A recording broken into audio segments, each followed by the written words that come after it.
¿Qué tal, amigos? Hoy una jornada inolvidable para todos los argentinos, 17 de octubre. Y vamos a llevar a usted un material inédito, justamente por qué el 17 de octubre, antes de ese día trascendental para la República Argentina y el después, hasta los días de hoy. ¿Por qué el 17 de octubre? Héctor Reynoso.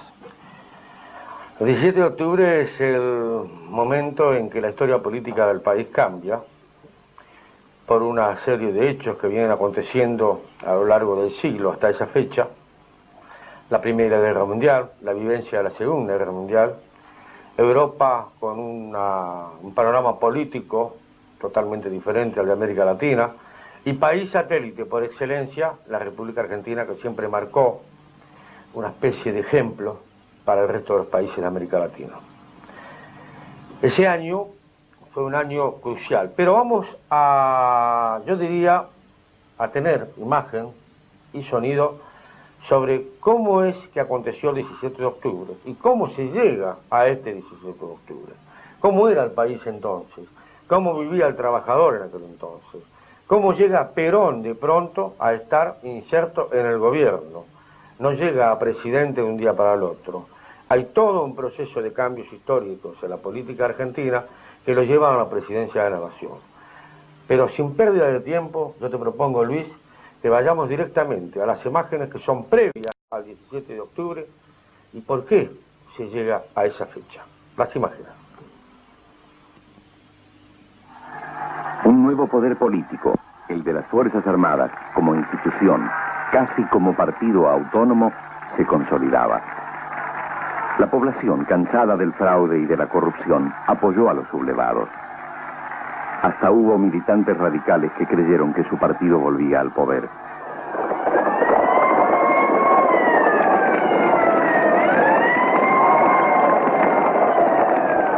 Hubo disturbios para repudiar al régimen saliente.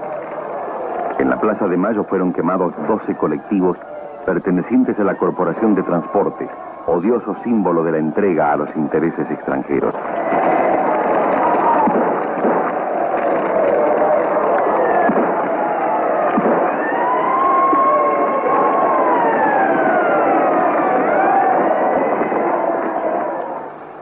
Castillo cayó sin pelear. Hubo alguna confusión entre los jefes del golpe. Primero asumió como presidente el general Arturo Rawson, partidario de los aliados y que tenía ideas conservadoras. A los 2 días, sin embargo, debió renunciar y se hizo cargo de la presidencia el general Pedro Pablo Ramírez, que hasta el 3 de junio había sido ministro de Guerra de Castillo. Detrás del trono había un poder invisible. Se trataba del GOU, Grupo de Oficiales Unidos, una logia militar que defendía la neutralidad en la guerra y que a la sombra de Ramírez pasó a ocupar cargos clave. Sin duda, quien tenía una más clara visión política de todos los integrantes del GOU era el coronel Juan Domingo Perón, que de tal modo se hizo presente en el centro de la vida argentina que no abandonaría en los 30 años siguientes.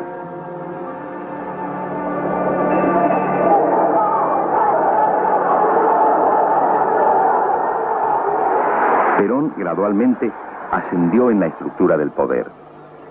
Su amigo, el general Farrell, se convirtió primero en ministro de guerra y más tarde, el 11 de octubre de 1943, en vicepresidente. En noviembre de ese mismo año, Perón fue puesto al frente de la recién creada Secretaría de Trabajo y Previsión. El encuentro de Perón con los dirigentes sindicales y los obreros que visitaban su despacho fue uno de los episodios claves de la reciente historia argentina. Los sindicalistas se sorprendieron de tener ante sí un interlocutor atento a sus problemas que incluso los solucionaba. El 15 de enero de 1944, un terremoto destruyó la ciudad de San Juan. Pocos edificios quedaron en pie en la vieja capital cuyana. Perón dirigió la campaña de solidaridad con la población sanjuanina. Se organizaron reuniones artísticas y festivales deportivos a beneficio de los castigados por el terremoto. En uno de estos festivales tuvo lugar otro encuentro histórico. Una historia de amor adquiriría decisivo significado político. Eva Duarte había nacido en 1919 en Los Toldos, provincia de Buenos Aires. Cuando conoció a Perón, no había cumplido aún los 25 años. Ya tenía cierta fama como actriz radiofónica. La relación con Perón modificaría su vida.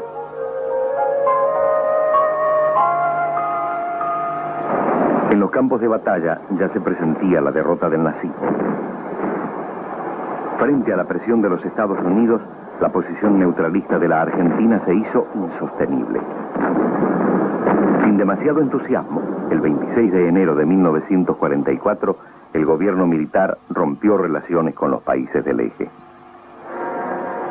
La medida no consiguió reforzar la autoridad del presidente Ramírez, quien se debatía entre los amigos y los adversarios del cada vez más influyente Perón. Por fin, Ramírez renunció por fatiga el 9 de marzo. Y lo sucedió como presidente el general Farrell. Perón, en poco tiempo más, reuniría los cargos de vicepresidente, ministro de Guerra y secretario de Trabajo y Previsión. Su poder no podía ser mayor.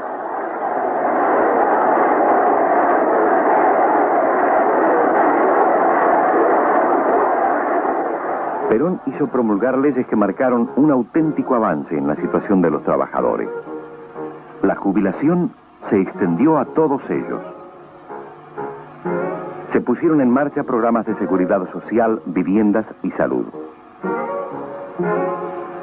Finalmente, al aprobar el Estatuto del Peón de Campo, Perón asestó un duro golpe a la organización tradicional del trabajo rural, discrecionalmente manejada por estancieros y terratenientes. La guerra mundial en otros escenarios enfilaba sus últimos tramos.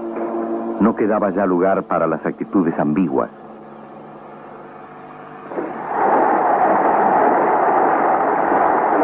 Los Estados Unidos, para reforzar su presión, llegaron a retirar su embajador de Buenos Aires.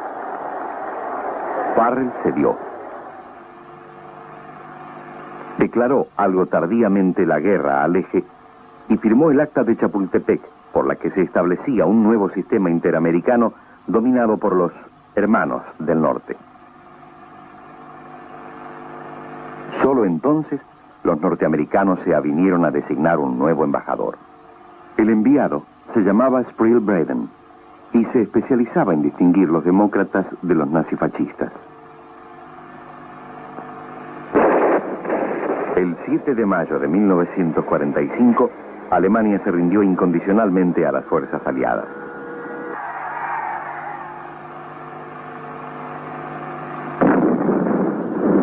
En Buenos Aires hubo expresiones de alegría. Farrell consintió que los partidos políticos que habían sido disueltos volvieran a actuar. Hasta el gobierno admitió que habría elecciones. Los dirigentes partidarios acusaron a Perón de estar promoviendo desde el poder su propia candidatura.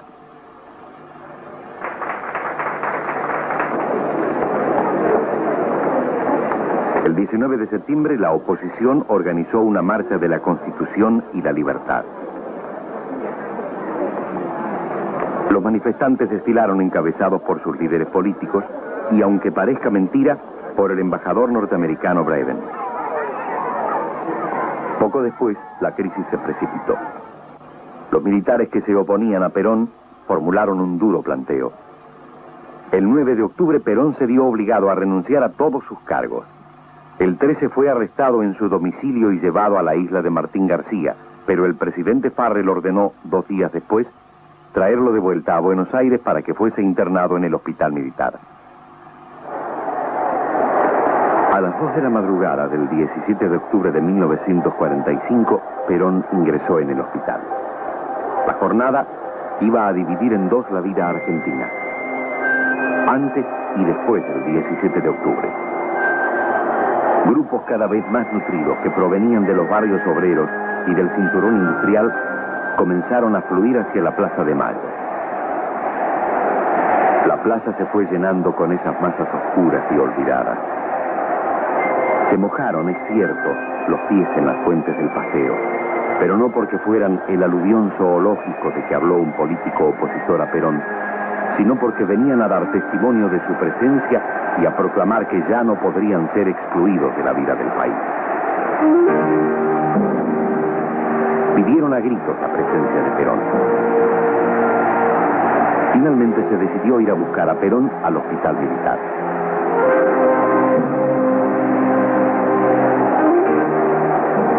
Cuando poco antes de la medianoche, Perón apareció en los balcones de la Casa Rosada y fue aclamado por la muchedumbre, sus adversarios comprendieron que habían perdido la partida.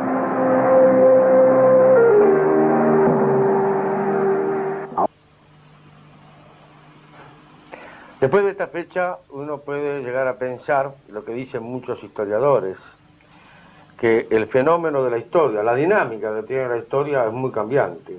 Nadie podía llegar a pensar que un joven coronel fuera tan solidario con los trabajadores, un hombre que había logrado tantas conquistas para ellos, y que termina así, siendo aclamado por toda una multitud, y luego, posteriormente, aclamado para la presidencia de la nación. ¿Quién lo hubiera pensado? La historia tiene ese tipo de cosas.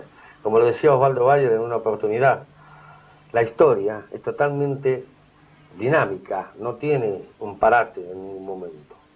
Luis tiene una visita muy importante, tenemos un compañero de trabajo muy importante que nos visita el día de hoy. Así es el señor Roberto Dichara, historiador, cineasta, escritor. ¿Qué tal, Roberto? ¿Cómo le va? ¿Qué tal? Encantado de saludarlos. Y gracias por haber venido al programa especial y a contarnos un poco de la historia. Muy bien.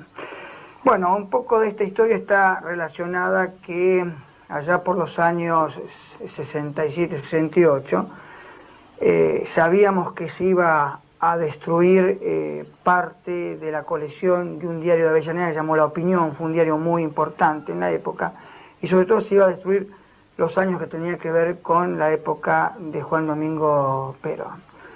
Entonces yo me llegué hasta ese lugar, donde era un lugar militar, y ya habían empezado a destruir. Casualmente esta es una de las páginas que se quería destruir, que es dice Avellaneda, 18 de octubre de 1945, La Opinión. Bueno, habló al pueblo el coronel Perón desde la Casa de Gobierno y junto al presidente General Ferrer pronunció anoche un discurso, ¿no? Exaltó a las clases obreras. 24 horas después de la movilización. En realidad sí, 24 horas después. Ahora, lo importante de todo esto es de que yo pido hablar, y en aquel entonces nosotros le cedíamos a los distintos cuarteles de Buenos Aires material cinematográfico para los soldados. No había prácticamente videocaseteras, cuando que ver una película, todos los cuarteles tenían proyectores de 16 milímetros. Nosotros le cedíamos el material gratuito para que se lo pasaran a los soldados. Entonces, me conocían a través de esa labor que yo cumplía. Entonces hablo con este general, le digo, mire, lo que van a destruir esta colección, pero debe haber otras por ahí, así que no tiene sentido destruirla. Y él ya habían empezado a romper las páginas para después echarlas y quemarlas. Entonces, yo logro convencer de que no lo hiciera y que nos donaran ese material para tenerlo como un material histórico, dejando de lado toda la fase política. Y bueno, lo convencimos y bueno, logramos que no se rompieran muchas páginas y que parte de La Opinión, este diario de Avellaneda, donde durante todo este año de 1945 y sucesivamente otros años, cuenten un poco la historia del 17 de octubre y la historia de Juan Domingo Perón y Eva Duarte. Para nosotros todo un orgullo. ¿En ese preciso momento lo estaba rompiendo? Efectivamente. Bueno, y evidentemente después siguen la edición del día subsiguiente, siguen los comentarios de aquel momento. Fue muy importante, ¿no? Están sanas las páginas. La única que falta es la del 18, porque habían empezado rompiendo eso. No falta, está rota. Además, no voy a olvidarme nunca, ¿no? Estaba como fuera de sí el hombre, ¿no? Y lo primero que dice, lo primero que voy a romper va a ser esta página, la quiero destruir yo, para después darla y que la echaran o la quemaran y qué sé yo, ¿no? Bueno, una concentración popular se realizó ayer en la Plaza Alsina, en Avellaneda, vivando al coronel Perón. O sea, toda una historia que tiene que ver con el 17 de octubre, pero contado a través de los periodistas y el pueblo de Avellaneda, de aquel tan importante momento histórico para el país. Vamos a escuchar ahora la palabra del general Juan Domingo Perón en un reportaje que nos han cedido, que se le hizo. Vamos a escuchar el audio, acompañado con fotografías, de que cómo él vio el 17 de octubre, cómo lo vivió y qué fue lo que pasó desde su óptica. El propio general Juan Domingo Perón habla para todos nosotros. Además, quiero agregar algo, Héctor. Habla poquito el 17 de octubre, hace otro agregado al periodista. El primer periodista argentino que va a Puerta de Hierro y le concede la primera entrevista después del exilio. Dice otras cosas jugosas, habla de Evita, de cómo en 1943 sucedió el terremoto de San Juan, que ahí tiene justamente la posibilidad de conocer a Eva, pero lo escuchamos, ¿eh? ¿Qué les parece? Pues cuando el 17 de octubre llego yo, gracias. Llego yo a la casa de gobierno, escuchar. Y en cuanto con Farrell allí, Farrell me dice, bueno, ¿qué es lo que pasa? ¿Qué es lo que yo le digo? Pero llaman a elecciones, ¿hasta cuándo se quiere quedar ustedes? Me digo, muy bien, se decide llamar a elecciones, ya me dejan, bueno, ya ganamos. ¿Usted puede contar en qué circunstancia conoció a Eva Perón? Bueno, yo la conocí a ella cuando el terremoto de San Juan. Ella concurrió con una gran cantidad de artistas que fueron para hacer una colecta. Usted se acuerda que movilizamos desde Trabajo y Previsión una ayuda directa para prestar una ayuda directa a la población de San Juan, 8.000 muertos había. Bueno, yo desde el Ministerio de Guerra, porque estaba también en el Ministerio de Ministro, es decir, era jefe de secretaría, es decir, subsecretario de Guerra era. Bueno, movilicé todo lo que pude para eso. Enseguida tomamos, del ejército mandamos carpas, mantas, todo eso para toda esa pobre gente que había quedado a la miseria, ¿no? Y en Trabajo y Previsión inicié una gran colecta para ayudar a estas familias que habían quedado en indigencia, la mayor parte, la gente pobre casi toda. En eso hice un llamado a todos los artistas para que saliesen con una alcancía a hacer la colecta por las calles. Entre los numerosos artistas que llegaron, llegó también Eva. Claro, usted sabe, los artistas con su modalidad y su mentalidad diferente a todos los demás, estuvieron allí muy entusiastas, no fueron todos, eso es una cosa. Claro, se trataba de una cuestión de solidaridad nacional, ¿no? Ya en una desgracia como la de San Juan. Pero entre los que fueron allí me ayudaron a organizar. Entre los que quedaron para organizar, quedó esta chica. Pues a mí me llamó enormemente la atención, porque por su inteligencia y su sensibilidad, ¿no? Era una mujer de una gran sensibilidad. Entonces me llamó la atención, quedó ahí. Y ella empezó a ocuparse ya directamente de la organización, de todo ese problema, todas esas cosas. Bueno, yo le empecé a dar manija para que pudiese hacer. Bueno, así se quedó en Trabajo y Previsión. Cuando terminó todo este trabajo, yo le dije, vea, hija, usted trabajará por allá. Sí, dice, yo trabajo en televisión, en radio era en esa época, en radio de Yankelevich estaba ahí. Radio El Mundo, Belgrano. Belgrano, Radio Belgrano y Radio El Mundo también trabajaban los dos. Tenía una compañía de esto que transmiten. De radioteatro. De rascas, como decía ella. Sí. De rascas. Nosotros no somos artistas, somos rascas. Bueno.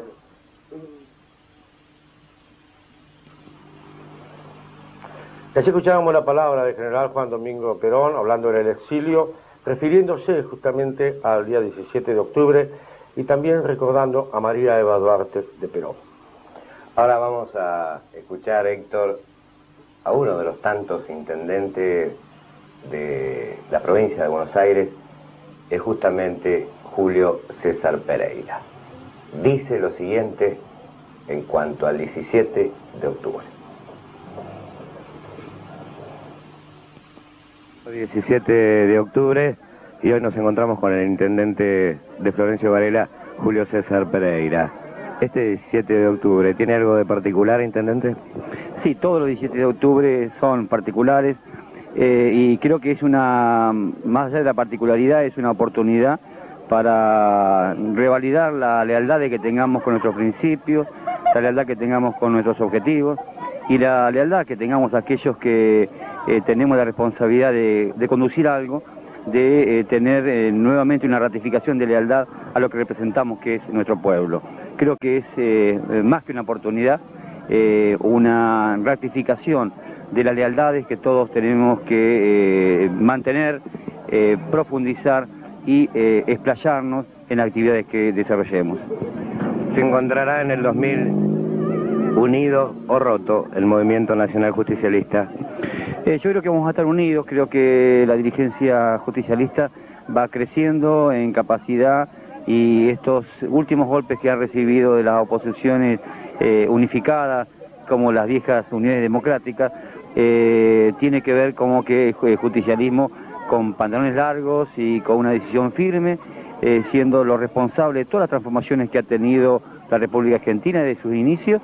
Bueno, otra vez en esta época también tengan la responsabilidad de sacar el país adelante y que nuestro movimiento justicialista quede al servicio de un solo interés, que es el interés del pueblo argentino. Hasta pronto. Gracias. Así escuchábamos la palabra del intendente Julio César Pereira, intendente de Florencio Varela, un poco en representación, hablando de todos los intendentes peronistas del conurbano bonaerense. Pero vamos a la palabra de otro de los personajes importantes que tiene la provincia de Buenos Aires. Así es, el ministro Toledo, ministro de Obras y Servicios Públicos de la provincia de Buenos Aires, anda recorriendo distintos partidos justamente de la provincia. Días atrás hablaba del 17 de octubre ante una multitud. Esto decía, ministro Toledo. Hizo Perón y Eva Perón hace 50 años. Y por eso, en la provincia de Buenos Aires, el peronismo ha ganado las 3 últimas elecciones y cada vez por porcentaje más grande.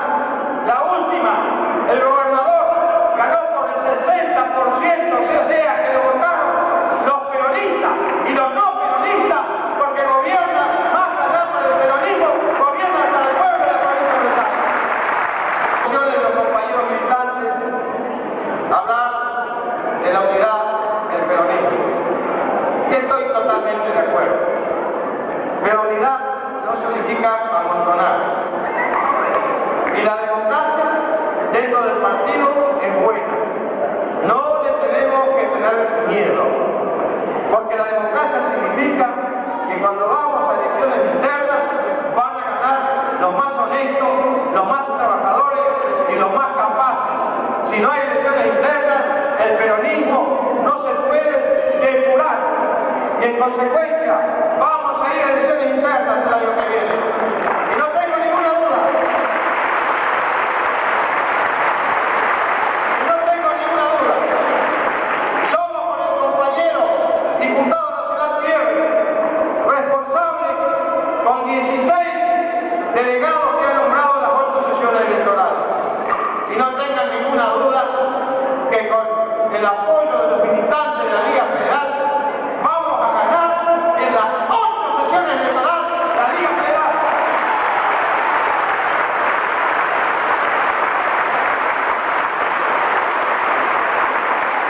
Esta Liga Federal es el corazón de nuestro gobernador, porque el gobernador, juntamente con compañeros Pierre, que les hable de algunos compañeros más, fuimos los que fundamos la Liga Federal.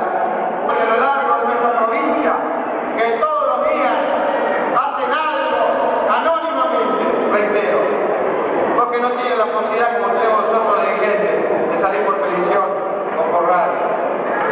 En consecuencia, yo este día, aquí en Florencio Varela, en este encuentro de la militancia de la Liga Federal, quiero rendir homenaje a la militancia de todo el peronismo en la provincia de Buenos Aires y en especial al de la Liga Federal, que va a ser el que va a llevar al grupo el peronismo en el 97 y en el 99. Muchas gracias.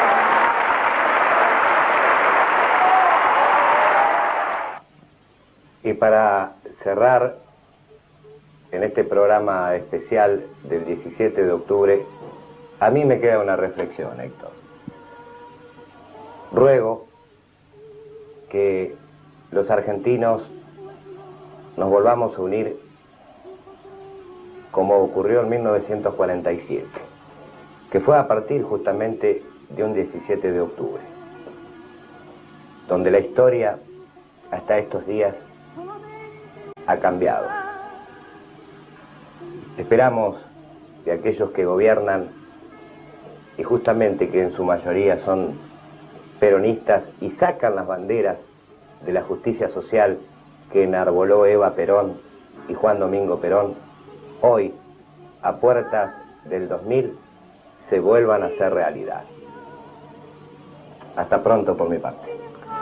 Queremos agradecer la colaboración en el final de nuestro programa al Archivo General de la Nación, al Grupo 16 de España, a Rómulo Núñez del semanario Cambio 16, también de Madrid, Televisión Española y Editorial Hispamérica. También queremos agradecer a Javier Weiss Gerber, que ha colaborado mucho con el programa que estamos emitiendo, y la compaginación y dirección general estuvo a cargo de Héctor Reynoso Hijo. A todos, gracias y hasta pronto, que seguramente nos vamos a encontrar con otro documento con referencia a la historia argentina. Gracias.